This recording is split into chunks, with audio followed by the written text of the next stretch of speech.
बिस्मिल्लाहिर्रहमानिर्रहीम। उस्मानिया टीवी के नाज़रीन अस्सलाम वालेकुम। नाज़रीन, जब एक मर्द और औरत रिश्ता अज़दवाज में मुंसलिक होते हैं तो हमेशा दोनों की यही ख्वाहिश होती है कि अल्लाह रब्बुल इज़्ज़त उनको नेक और परहेज़गार बेटा अता फरमाए। नाज़रीन, हमेशा बाप अल्लाह से हसूल बेटा की दुआ करता है और एक माँ भी हमेशा बेटे के लिए दुआ करती है और हत्ता कि अपने घर में कुरान ख़वानी भी करवाते हैं और महल्ले के मस्जिद के मौलवी साहब से भी बेटे के हसूल के लिए दुआ करवाते हैं। नाज़रीन, कुछ औरतें तो आमलों, पीरों, फ़कीरों के पास भी जाती हैं, लेकिन हक़ाइक़ कुछ इससे मुख्तलिफ हैं। नाज़रीन, आपको एक 24 साल बेटी वला इस्माइल की कहानी बता रहा हूँ, जिसका बाप गुर्दों के मर्ज़ में मुब्तला था। बेटी ने एक ऐसा कारनामा सर अंजाम दिया जिसने बाप की 3 साला बीमारी को दूर कर दिया। नाज़रीन, 24 साला वला इस्माइल ने अपने वालिद को बताए बग़ैर गुर्दे का नजराना पेश करके मुसलसल 3 साला तकलीफ़ से निजात दिला दी। बेटी की जानिब से बाप की खुशी की खातिर कुर्बानी का ये अनोखा अंदाज़ अहले खाना ही नहीं पूरे माशरे के लिए काबिल तकलीद मिसाल बन गया।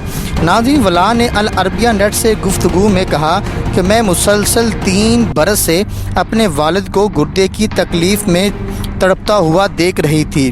वो गुर्दे की सफाई के लिए जाते तो उनके जिस्म में लगाए जाने वाले पाइप देखकर मुझे बहुत दुख होता। कई बार मैंने उन्हें गुर्दे का अतिया कबूल करने पर राज़ी करने की कोशिश की। नाज़रीन, हालिया याम में वो हफ्ते में 3 बार गुर्दे की सफाई पर मजबूर हो गए थे। मैंने अपने तौर पर हस्पताल वालों से गुर्दे के अतिये का तज़किरा किया। नाज़रीन, उन्होंने मेरे मुख्तलिफ़ टेस्ट किए और ख़ामोशी से मुझे ये बताया कि तुम्हारा गुर्दा तुम्हारे वालिद के लिए मैच कर रहा है। नाज़रीन, मैंने वालदा और खाला से इसका तज़किरा किया। मेरे वालिद को ये कहकर आपको रज़ा कराना तौर पर गुर्दा देने के लिए एक साहिबा तैयार हैं, इससे आप मुसलसल तकलीफ़ से बच जाएंगे। नाज़रीन, हस्पताल वालों ने दिन और वक्त मुतय्यन किया। मैंने वालिद के साथ जाने की ज़िद की।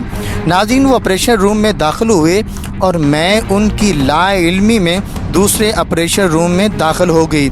नाज़रीन, 7 घंटे तवील ऑपरेशन के बाद ये अमल मुकम्मल हो गया।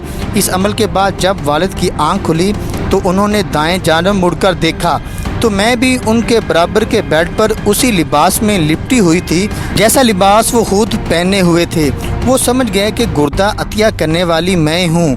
मैंने वालिद को ये कहकर राज़ी कर लिया कि ये मेरा कम अज़ कम फ़र्ज़ था कि आपको गुर्दा पेश कर सकूं।